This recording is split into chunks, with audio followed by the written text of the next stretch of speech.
Hi, I'm Alexandra Roxo, your host of the Holy Fuck podcast. I've created this podcast because I want to explore how the mystical touches us in our everyday lives, how the sacred and profane move together like two sides of the same coin. I found that in modern spirituality, we often separate the sacred and the profane. We look at certain things as being holy and good, and others as being bad. And I've actually found that the most magical part of life is finding the divinity, the healing, and the transformation in all of it. In this podcast, you can expect to hear stories from people on all sorts of walks of life. You'll hear from a doctor, a sex worker, a poet, a motivational speaker, an activist, a mother, a birth doula, and all sorts of other people who are walking on an embodied path of healing and transformation as a soul awakening this lifetime. Each one of our guests will be sharing their mystical and numinous and spiritual awakenings, how the sacred has touched their lives and the profane too, how they have explored life through sex, drugs, birthing, meditation, prayer, experiencing death and life, and all sorts of different elements that God, Goddess, Divine speaks to us through. If you found that you're also a rebel mystic who doesn't just fit into the simple ideas of good and bad of spirituality, but sees the nuance that life has to offer us, then I hope you find a home with me here in this podcast. Enjoy. Hi, everybody. So today's episode is with Haize Hawke, and I'm being in Haize's presence, even via the internet and Zoom, was just like heart melting. And I've really been trying to pin Haize down for an interview for over a year now to do a IG live or something, because I've just felt this magic and power. And it's just like when I come across a soul like this, I'm like, I want to talk to you. I want to hear like what's up and what's happening in there. So the story she shared was so beautiful. All of the information she shared, we have so much in common, and I could have gone on and talked to her for hours and hours. So I hope you enjoy this deep, profound transmission from a mother of three, birth doula, spiritual business doula, coach, dancer, artist, all around super magical being, Haize Hawke. Hi, everybody, and welcome. I'm so excited to have Haize Hawke with us today. I've literally been trying to have a conversation with this fabulous woman for over a year, and our paths crossed like maybe like almost 5 years ago, where we were in a sort of distance collaboration through a friend of ours, and I was kind of involved in some creative ideation with Haize and our friend Taryn, but we never got to sit in front of each other and to talk. So I'm really excited for today's conversation, because I feel like Haize has many, many stories to tell, and we'll just get a peek into some of them today. So welcome, Haize Hawke. So good to have you here. Hi, love. So good to be here. Thank you. Can you believe it? Here we are. We're finally doing it. Yes. So I'd love to start by just hearing a little bit about who you are and what you do this life and in the world, which I know is robust and exciting. And I'm excited to hear where you're at with it too. 'Cause who knows what's happening on this day? Who knows?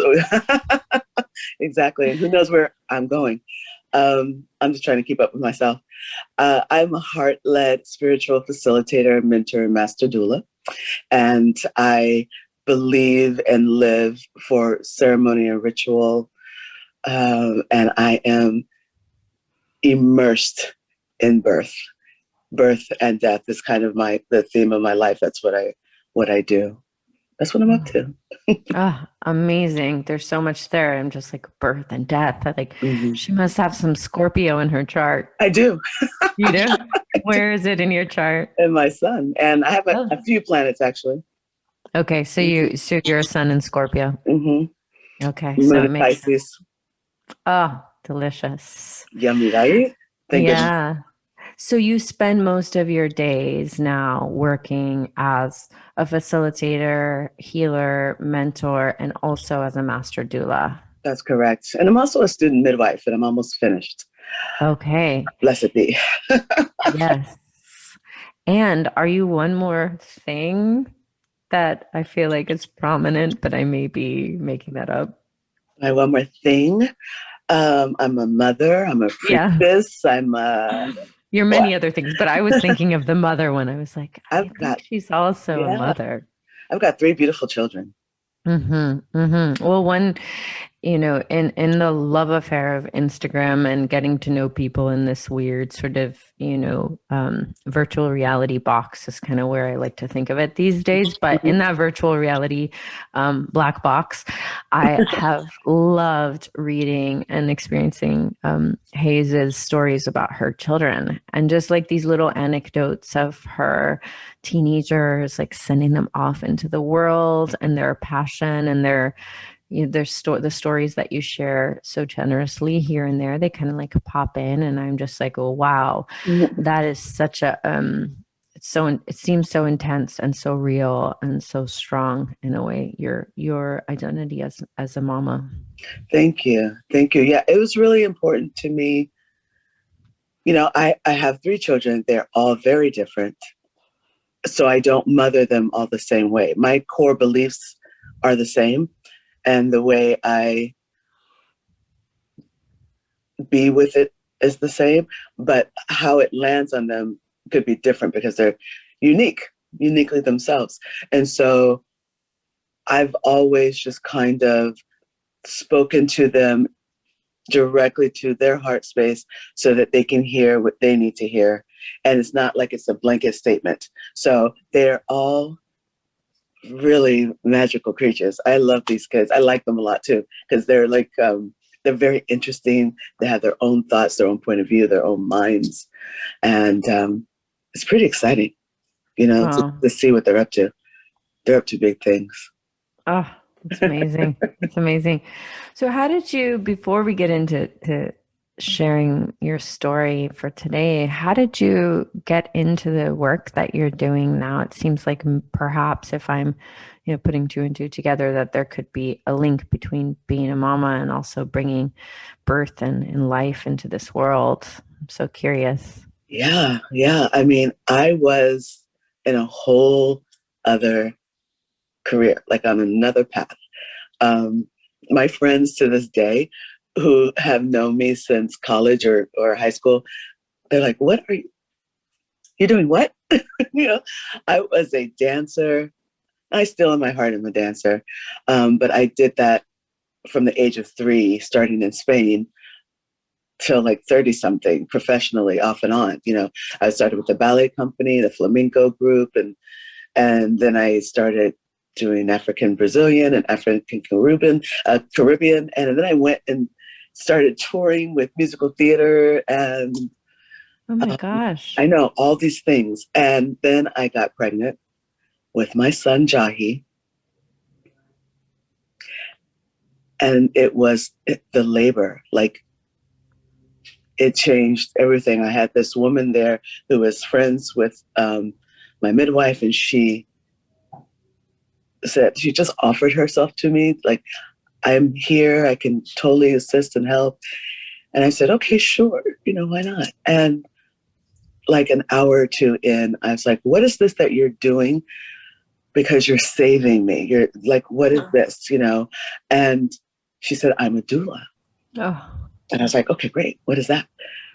And I had my journal with me and I was writing it down and I was asking her questions. And she kind of was like, sweetheart, let's talk about this after you have your baby. Because I'm in between surges oh my and I'm like gosh. taking notes because there was something so powerful about her service. Like she was of service, but it was from a place of strength, like she was a pillar. Mm. And so I wrote down everything that she did, all the things she studied and got certified in. And when I weaned my son, when he was 3 years old, I started studying and getting certified and doing all the things. Wow. All of them. And here I am. And it feels like I was always here. And I always wondered, why would I be a theater baby, a dance baby? What do those things have to do with this? Because, everything we are and do in our lives, in our, are our experience, and we utilize them, or we should, right? But I understand the body in a way that I might not have if I hadn't been a dancer. I understand. I understand working through discomfort, all of these things. And in the theater department, one of the things that I really connected with in theater was that in the moment, heart to heart connection with the audience. Like, so when I was on stage, I was consciously,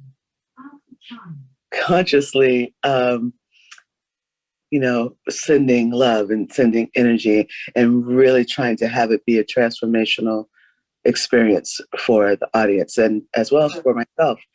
And I'm doing all of that.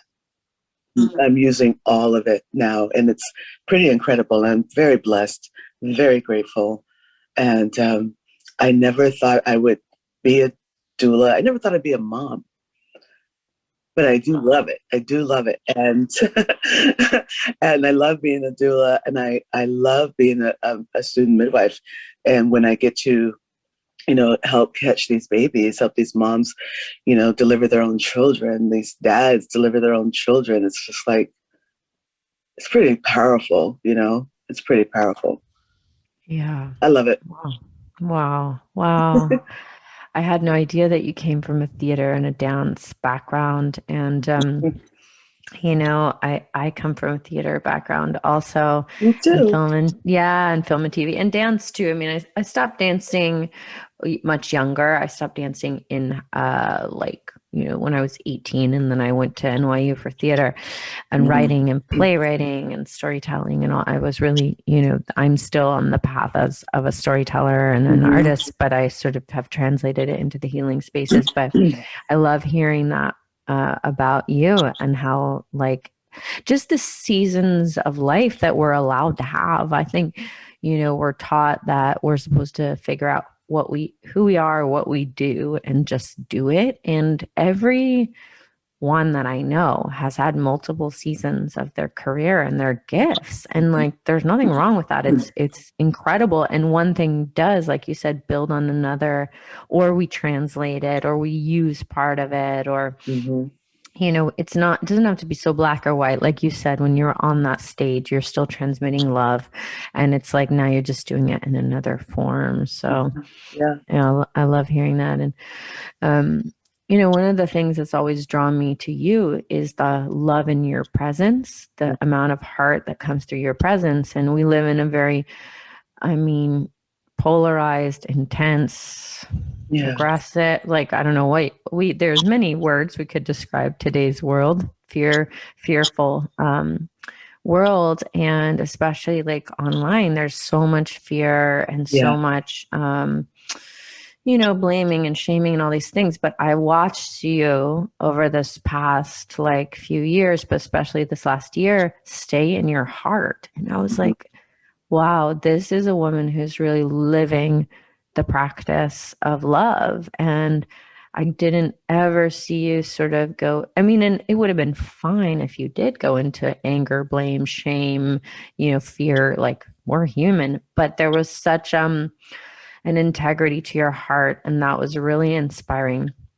to experience and to witness. And so I'm curious, how do you maintain that coming from love in today's time? And then I want to get into your story, but how do you maintain that? Because, this is a crazy time in political and social and physical climate we're in right now. But this love that you're standing in feels really strong. Yeah. I believe in love. I believe in the power of it. I believe in the power of love. Like, I've seen it work miracles. I've seen it conquer, incredible conflict. I don't know. There's a way I understand it and I get it. And I have always said that love is my banner and my shield. And I drop into it fiercely. And I understand that love as my shield is very fierce and very powerful. I mean, she's not to be played with. Like, and I love hard. I love hard and I love for keeps. And I think that one of the things that I was gifted with, and I don't know how, but it was a connection. This is probably my story. The connection with nature and a connection with myself that happens in nature. Like literally discovering that we're all connected and who I am over here is absolutely a reflection of who you are over there. And if I'm loving you fiercely, completely, and wholly, then what it does is it lifts you up. And that makes me feel really good. And I don't know, it's my power. I'm able to bring love into any kind of conflict or tight situation. Anytime there's fear, I'm able to, I think that's my superpower. I make people feel safe. I make them feel comfortable because I'm just loving them through whatever is happening. You know? And I exercise the muscle. It is a verb and a noun, an adjective, all the things. You know, and I really take it at face value. And I believe it's because I have a broad understanding of the different aspects of love. Like our English language is so limited in the definition of love. And if you've traveled around as you have, you kind of get the understanding, the breadth and the depth of the word love and the meaning and the actions. And I know that God works through love. I know that that's it. It's the most important thing. It's the ending, it's the beginning, it's all of it. And so if I move through love, then I become more powerful, more centered, more useful, you know, more of service.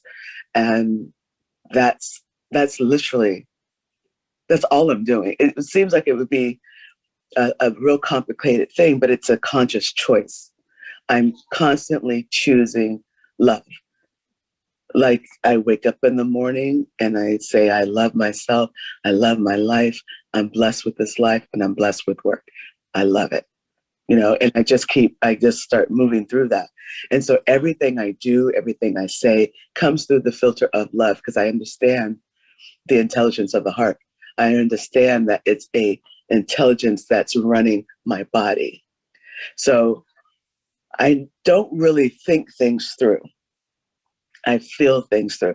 I'll think of something, I drop it down into my heart space, and I have it live there, and I feel it out, and I do whatever I need to do. Then I drop it into my womb space because I understand my womb wisdom. And that's where my intuition is, my gut instinct, all that. Oh. So I drop it in, and then I bring it back to the heart, then I bring it back to my mind. So I speak it from heart and mind and soul, and then I move through. Yeah, that's pretty much my formula. And it really, really works for me. Yeah. When things get really tight, I understand that that's not the time to stop loving. That so this past year, with all the things, and as upset as I was upset about the whole thing, but I'm not powerful in upset. I'm more powerful in love. And I'm very clear about that.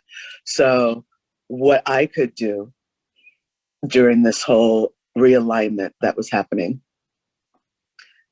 was to amp up the love, to like really push it and make it stronger, because where there is love, nothing else can live there with it. It just is impossible, right? So that's what I did, just remind people and myself, you know, because a lot of times that I'm doing these videos, I'm talking to myself, I'm talking to my clients, I'm talking to my children, you know, and it was just to remind everyone that love is powerful. And when you have a love of yourself and your community, your tribe, your people, then you're going to do and move and say things that can help lift humanity up, lift your community up, lift your people up. Mm-hmm. Yeah. So much there. So much goodness there. I feel like people go back and re-listen to that answer because there was a lot of goodness there. Wow, so much. And I would love to just hear in terms of an experience for people to know a little bit more about you and your background and a moment where you really felt that crack open to love, God, life, existence, the unknown, whatever each of us wants to call it. I feel like you have many. It feels like your soul is like lives in that realm where some people, kind of experience that realm and then go back to like normal life. I kind of feel like from here, I'm like, oh, that's where he's like is living in the land of love. It may take practice and you may have to orient yourself to it, but will you be so kind to share with us like a goodie or a nugget? Oh, wow. Let's see. Yeah, I can share some. It's interesting to hear you say that because I wasn't always in a place of love. I went through a really dark period. I'm a Scorpio, right? Yeah. I went through a really dark time in college. So much so that people who know me now are just like, whoa, who's that chick? Who are you? Like this sister. But I had glimpses. But I gravitated towards the dark for some reason, like towards the fear and the anger. And I realized that I had kind of just stepped into it like it was presented to me like an heirloom, like this is what you're supposed to be, fearful Black woman, angry Black woman. You're supposed to be a grifter. You're supposed to do all these things, And it's like I stepped into it, put it on, zipped it up, and I was just in it. And it never felt right. It never felt really good. I think I started connecting with myself and connecting with God and had the idea that love is actually a formula. It's actually something that you can embrace and use and wear and hold and honor. Being in nature, like doing all this work and working with plants and kind of understanding the soil. Like in my family, we're either in education or farmers. Like in Alabama, that's where we were kind of. And I saw my grandmother bring so much love from the food that she grew in her garden and put on the table. And I was like, this is one aspect. Oh, okay, so I can learn this. And then I realized that I could find other ways where my love can come through, where the things I'm gifted through God's, grace, I could bring love to that. And I started doing it with dance, which is probably what took me out of ballet and took me into these other ways of expression through dance. So I could actually send love out, work with mudras, work with full body, work with drums, get to the root of everything.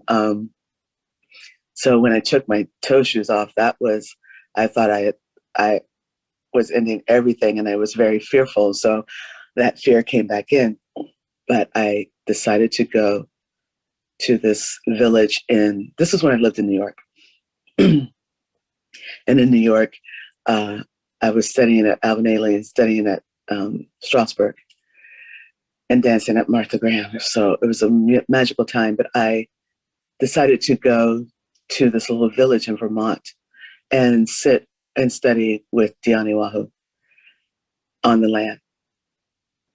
And it reminded me of the land in Alabama. I instantly was connected. I felt grounded. I was like, why do I feel so much better when I'm in nature? And she took me through this whole thing. We did lots of sweat lodges, just praying in an inipi will just kind of open you up. And when I saw that I was connected to the earth, to the leaves, I was made of the same thing that was in the heavens, the stars, the planet, the moon. And when I was like, well, what does that mean? And if I'm made of the same stuff, then that I am this co-creation. And that means that I am love and I'm based in love because is what God is. And then I saw how I connected to everything around. I could see the energy coming from me, going to the trees and the plant. I could see it was like this amazing grid that I saw again when I did ceremony, that I saw again and again. And when I realized that that was the truth of life and of the world, and what I was seeing with my eyes was the illusion, then I said, oh, well, I'm going to just shift that. I'm going to drop it and have my life be the meditation. And then these moments of illusion are when I come out of it. So I'm living in the meditation of love. I don't ever have to stop to meditate because my life is meditation. And I'm constantly chanting, like in my head, there's stuff always going on that's going to bring me closer to love and closer to source. So that I literally feel like I'm walking in meditation, walking in ceremony every day, all day long. And I think that is why people connect with me. They can feel the love actually being worked, so it gets stronger and stronger and stronger.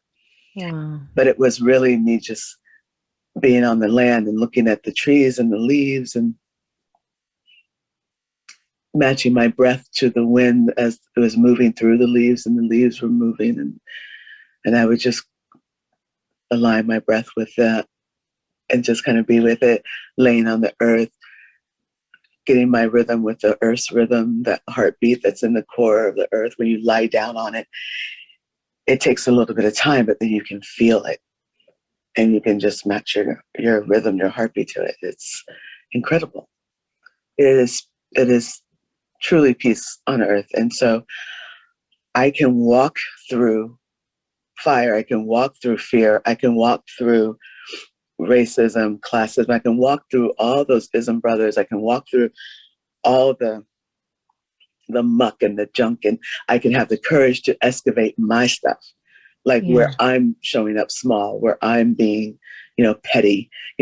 I can have the courage to dig it up and out, like just excavate it, and that also makes me love myself more, that I have the courage to do it. And then when I love myself more, I can love everybody else more. Yeah. Wow. Yeah. Oh my gosh, so much beauty there. And thank you first and foremost for sharing that. And I want to ask a few questions. And the first one is, so when you went to this village from Vermont, what kind of teacher was that you were studying with? Diani Wahu is a chief of her tribe. She inherited, it's like a family thing, but she's also Tibetan, and she studied that. So, some of the most joyous, loving people I've ever met on the planet are people from Tibet. For all that they've gone through, kind of like the African American people, we hold joy in a way that makes no sense. Like we can drop into joy and laughter if we can remove everything else that's been done to us, and the victimhood and the, because it's ridiculous what happened. It's so ridiculous that it's incredibly cruel and evil. It's just, but we got to find the essence of why we were able to survive it all. And I believe that is because we had joy, because we had immense love for our people. Tibetans are just the same. And she started to show me that. And so then once I left there and I started traveling, and I went to India, and I went to Dharamsala, I traveled all over India and was at the Dalai Lama's monastery, and got another layer of understanding about joy, and about how joy is constant, happiness is fleeting, and joy and love are the backs of each other. They support each other. And then I went to Cuba, and some of the poorest people carry some of the biggest joy and creativity and passion. And I was like, okay, Okay, I'm getting it. I'm getting it. And I found my purpose through my journey in love. I don't know how else to say. Hello, quick interlude here. I hope you're enjoying this podcast. If you are, I'd love for you to check out my book, Fuck Like a Goddess, my guide to healing yourself, reclaiming your voice, and standing in your power. Publishers Weekly called it a sharp, forceful debut. It was one of Bustle's best summer reads and a bestseller in 3 categories on Amazon. These are my methods that I'm teaching to inspire you, challenge you, bring up your resistance so you can face it and get free and unleash your gifts. A how to let life make love to you, enjoy every bit, and find the magic in all of it guide. You can find it at Amazon, Barnes & Noble, IndieBound, and Sounds True, or by visiting alexandraroxo.com/book. Thank you so much. It means the world to me to have your support for my work. Back to the podcast. It's so true that, the Tibetans went through such intense, insane suffering, and that lineage has carried on, and that I've also met people from that place, and they just keep on with the Dharma and the spiritual heart. And I hadn't thought of it so much like that. And that's beautiful that you brought that in, of just like, another population that was like they attempted to eradicate them. Yeah. But they lived on, and their traditions are so strong. And I love what you just shared about like the passion, the creativity, the joy, and the song and the dance, which I'm kind of adding, that are born from places where you would consider impoverished, or that have been highly oppressed. Again, using that languaging, you could use many different words for that, but that the level of life force that is born from those cultures or populations that have been like, it's almost like, that kind of timeless, not to romanticize it, but like with the amount of pressure and like the attempt of stuffing down or pushing down, that the rise up has been like a volcano, just like, like you can't keep us in. And no. Could you imagine? Could you imagine the world as we know it now, through all the aspects of creativity that have arisen to have our life be this way, if Black and brown people were not here? Like, boring, very boring. Speak to that creativity. It's like it could not be suppressed. No. Yeah, and it's a miracle, and it's so multifaceted, and there's such grief, and there's such pain, and there's still such intense injustice that it's kind of like it's mind-blowing and overwhelming. And that piece that you mentioned about this overwhelming joy, that when you travel, that you see in India too, right? Yes, you do. And these kids that have nothing but are laughing and smiling, and of course we don't know the rest of their lives. I can't superimpose my ideas onto it, but there's a spirit of the culture that's very alive. It's very much alive. And people inviting you into their home and feeding you, and they have like nothing. You're sitting on their bed, and it's one room, and they're giving you their food. Everything. I went to Africa, got another understanding of joy and love, by the way, because wow. When I saw the celebrations there, I was mind blown. But they literally just took us in and just have us and make these feasts. I'm like, where are you getting this from? I know, how are you guys doing this? But each village would really celebrate us being there. And I was there so long that I was able to attend some weddings, some funerals. And I have to tell you, an African funeral is first of all, it's like a week. And there's one day of mourning, but the rest is celebration. And when the coffin is brought in, the coffin is danced in. They are joyous and dancing this person out the same way that person came in with joy and celebration. same thing on the way out. So the drums are drumming, everybody's dancing, and they're dancing the coffin around the village. It's incredible. And I was like, they have so much joy and love here in this. Wow. Like I tell you, the more I traveled, the more I learned. Wow. Yeah. Yeah. Wow. Yeah. It is a strange thing to have incarnated into the United States of America. We chose to come here. Exactly. And it's a wild country because you travel and you see all these other places where, the culture, the spirituality, like there's such depth that there may be poverty, but there's such richness and community and aliveness and dancing spirit. And then we're here in this land where we're sort of all still trying to figure it out, who we are, how we honor each other, why we're still hurting each other. Money is king, the God is money, and the politics are wild. And yeah, it's a strange country to have come to our soul work in, but it makes sense, I think, to a small degree. Yeah. I don't know much, but well, so gosh, I could just like talk to you about this forever, but I want to start, wrapping up. And on that note, like for someone who may be listening, that's like can feel your heart and your own journey, which I feel like we could talk about for a long time, because I know that India and Dharamsala and Africa and motherhood and all of these are in New York City. I also studied at Alvin Ailey. You did? And I was at Stella Adler. Oh my gosh. How amazing. So I'm like, there's so many different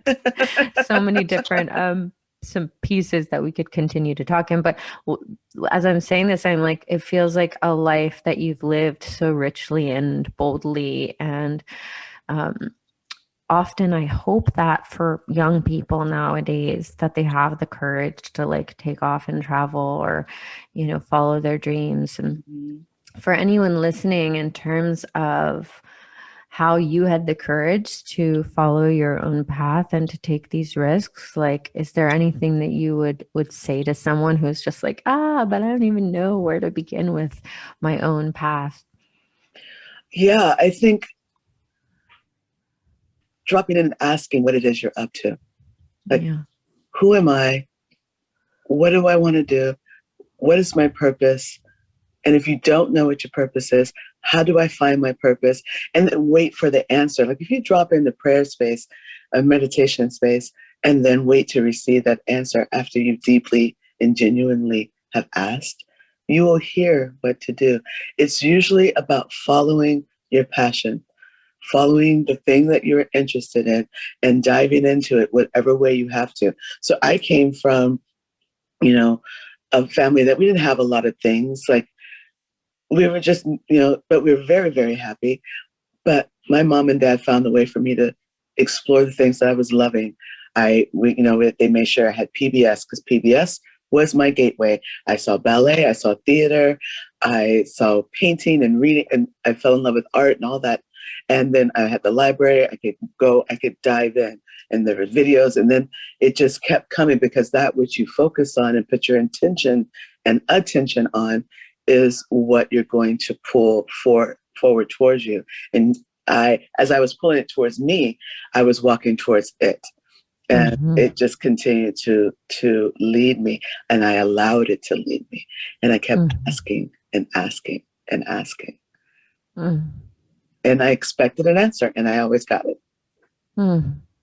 Wow.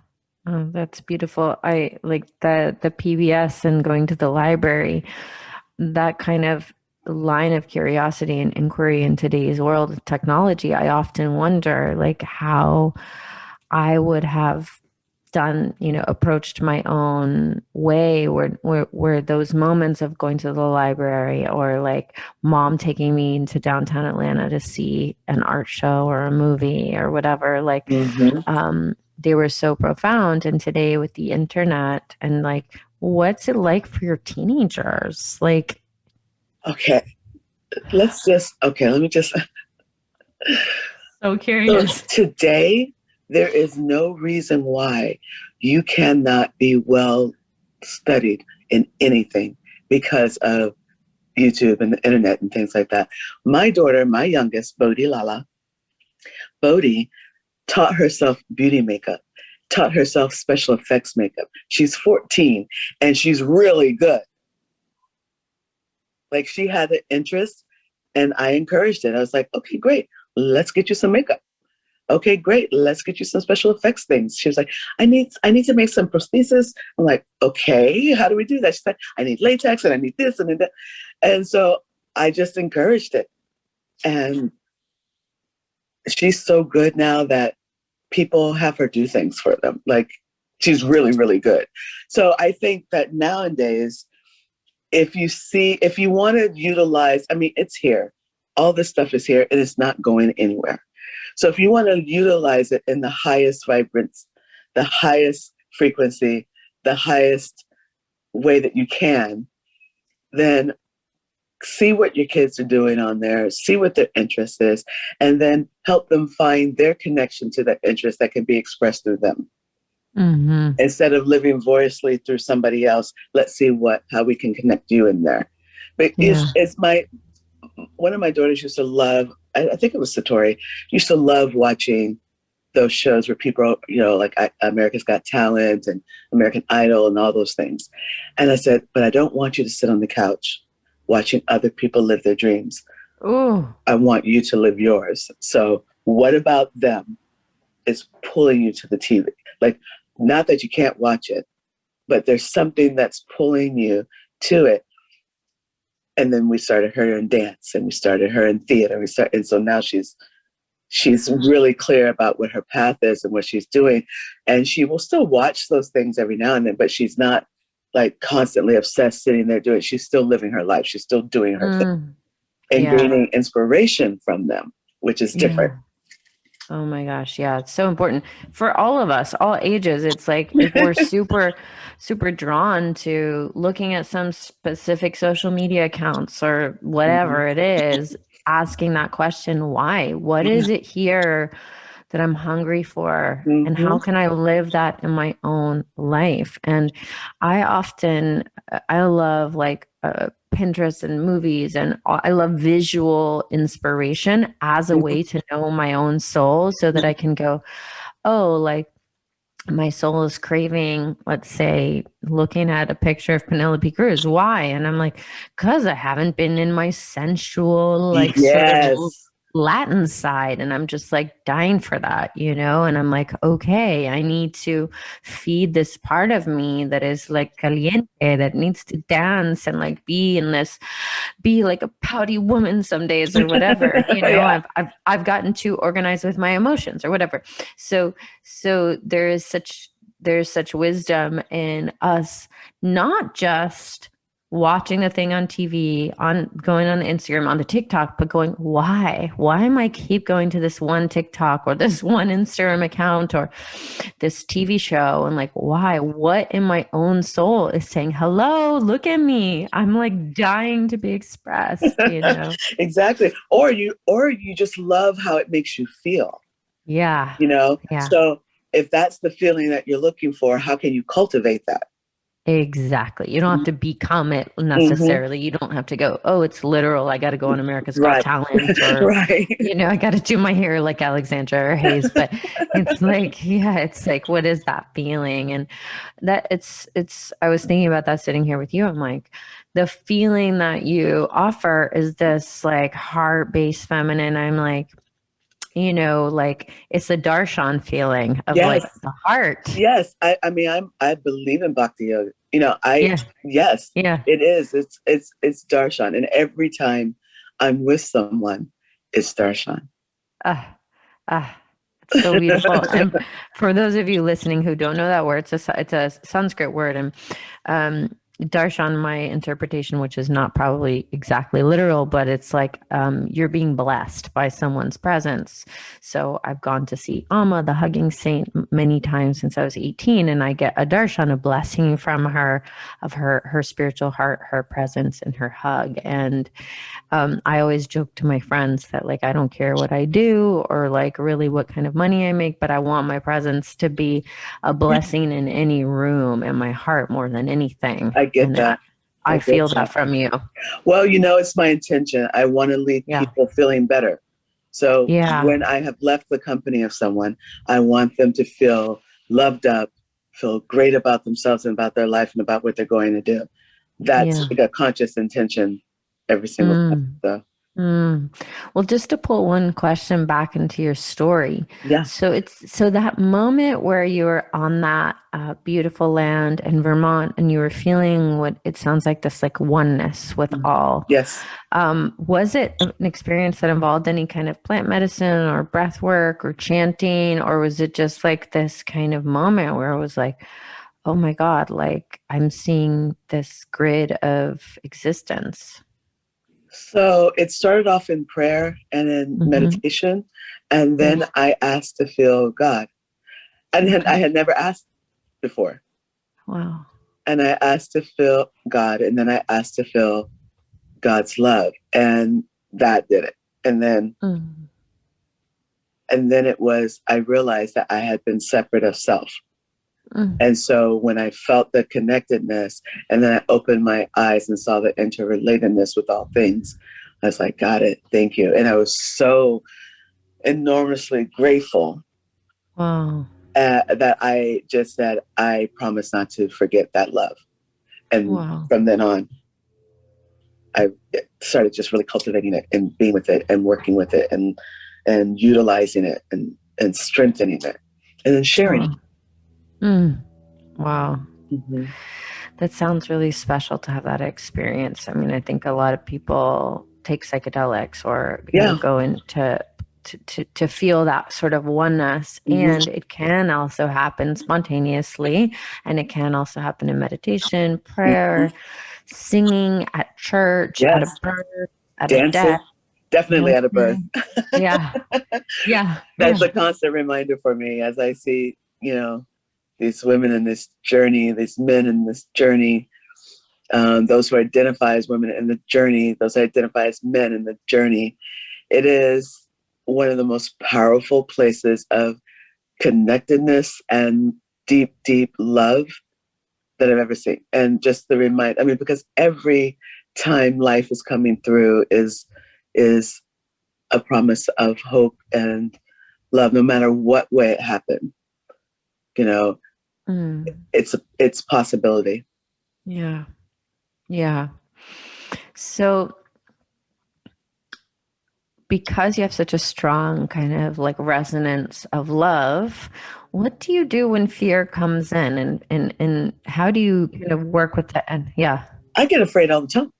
Okay. Yeah. I'm like, I had it before I came on here. I was like, oh my gosh, I don't know what to say. I'm nervous. What if I say something stupid? And I'm just like, well, then you just say something stupid. So I amp up the love and I make it more and more and more. And I get very clear that it's not about me. It seems like it's about me, but it's not. It's about love. Whatever attracted us to one another has nothing to do with these human suits that we're wearing. So I was like, okay, you're all in your ego, girl. It's just not that deep. Just go on the show and talk to your girl and get over yourself. And so I just love myself through it. Okay, and I laugh my way through it. I'm like, okay, you are hilarious because you know you're gonna be fine. Why are you so nervous?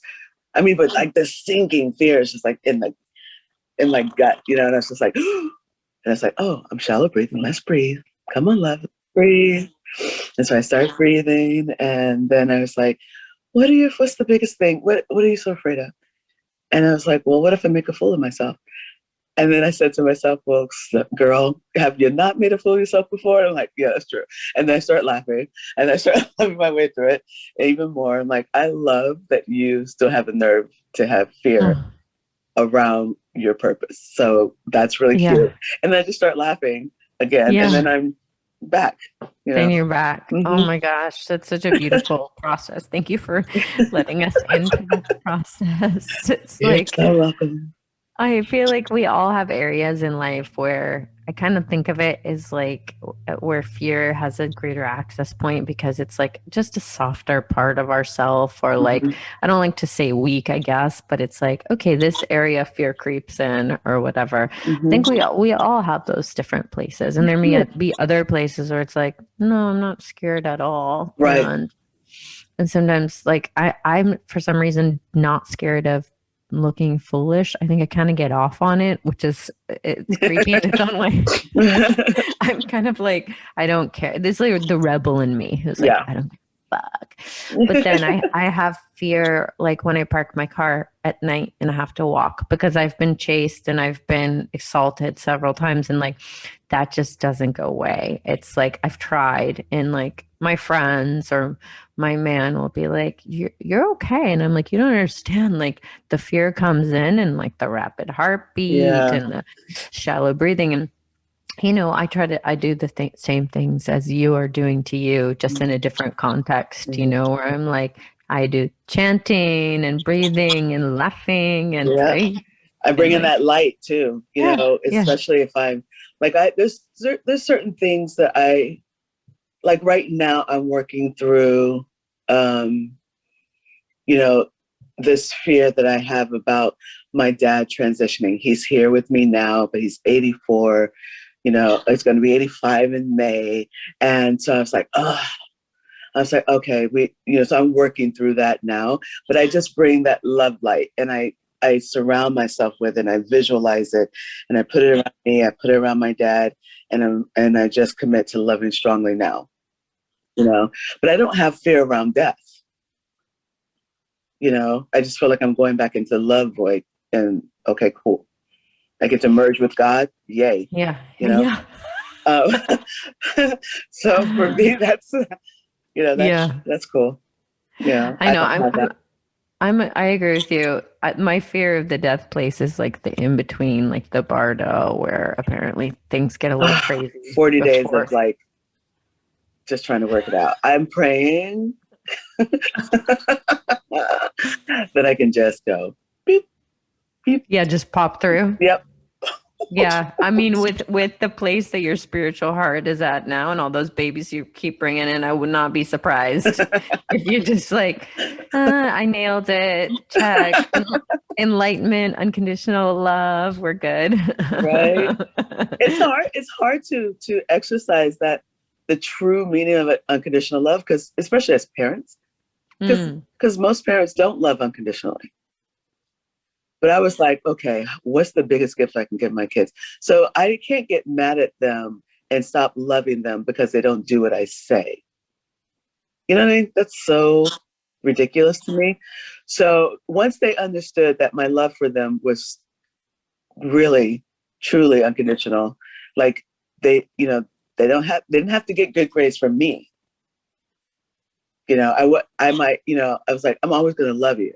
I might be disappointed because I might have had some dreams, but it's not my life. It's your life. I'm here to just help you out if you get stuck. But your choices and your decision in this life are yours. And I'm going to love you regardless of how it shows up. And, you know, they did, you know, some of them believe me, like Bodhi totally believes me. She's like, I know, Mom, I know. But you know, Jahi and Satori had to see it. You know, and I would not tell them, you know, what to do as they got older. I'm like, what do you think? What do you feel? And then they would say, well, I'm going to do this. And I would say, well, that's an interesting choice. You might want to think that through a little bit more. I don't know, but it's an interesting choice. We'll see how it works. And then I kind of go, ooh, wait a minute. And then they'll think about it. And they might do it anyway, and they might not. But then they always will come to me later and say, thanks, you know, or whatever, you know. So it's hard to really be with what unconditional love is. But because we are conditional people. Yeah. Especially in our one-on-one relationships, you know. We have expectations and we have conditions. If you're loving me, then you're doing this and this and this. Exactly. And you can't fuck up. You can't go sleep with someone else. Yeah. You can't love someone else more than me, because then my love is out the door. Out the door, you know. But you can define it and claim it and then make some agreements. Yes, of course. Of and course. Then you're good. Yeah. Well, I'd love to close us with just hearing how people can support you, engage with your work more. I'm like, do I smell a book coming? I'm like, hey, this is gonna whenever you do a book, it'll be great. Or, a storytelling series, however, whatever you do. I am working on the book. It's just taking so long because it's not like I'm stopping birthing. No, you're doing all these other stuff. Yeah. And I'm loving teaching. It's so exciting. I didn't know I was going to end up doing it, but I have a knack for it and they're loving it. So I'm excited. And the birth is still happening, but I am working on a book. I'm working on It's going to be great whenever it comes. Well, how can people engage with your work now? I don't have a website yet. Mm-hmm. I haven't have one. I know. I love it. I'm gonna. Yeah, we'll see if it happens. I think my sister is working on it, and I have to put some attention on it, and I haven't. Yeah. So, but Instagram. Yeah, I'm on Instagram. That's usually my main source. I'm on Facebook too, but Instagram is my jam. I have a really amazing tribe there. Birth and love and spirit tribe. Yeah. And yeah. And so if people are having a baby, they can hire you, right? If people are having a baby, they can hire me. If people just want a birth coach, they can hire me. And if people want a doula coach for their business, they can hire me. I'm really good at it. Okay. I love that. Yeah. So good to hear that part too. Mm-hmm. So those are your main offerings right now are birth doula and then also doula for someone's business and then spiritual coaching too, right? I do spiritual coaching and I do blessings, cleansings, things like that. I'm a witch. They don't call me Witch Hazel for nothing. Yeah, I was going to say that. Yeah, I was going to ask you about that when we're talking back Alabama, Vermont. I'm like, when was the witch born? But then we moved into other stuff. Yeah. Well, awesome. So yes, if you're looking for a birth doula, life coach, spiritual business doula, all of that, check out Haize. We'll post all her Instagram links and things. And I think it's kind of badass that you don't have a website, honestly. I mean, I know it's probably going to be great for you to have one. And there's something magical about word of mouth and referrals when you're like so good at what you do that like you're just booked out because people love you. Like that's pretty badass. Thank you. Yeah, I am word of mouth only. So that feels really good because then I know that people who are coming to me have an understanding of who I am because I'm not for everybody. People don't always want to go deep and I do. So yeah. I like having fun too, though. Yeah, I know you can. Amazing. Well, thank you so much, everybody, for listening, and thank you, Haize Hawke, for being with us today. We hope you all just felt some of this good love, and that your heart got softened and opened a little bit today. I had goosebumps like 7 times, and I teared up twice. So I hope you do too. Thank you. Bye, everybody. Thank you so much. Bye. Thank you so much for listening to today's podcast. For more, follow me on IG at Alexandra Roxo, and you can get on my mailing list where I send poems, practices, rituals, links to upcoming retreats and events, and all kinds of goodies. And if this podcast has touched your heart, please let us know. Please write us a review, give us a 5-star rating, all of that. It means a lot to myself and everyone involved. Big love, my darling. Have a fabulous day and see you again very soon.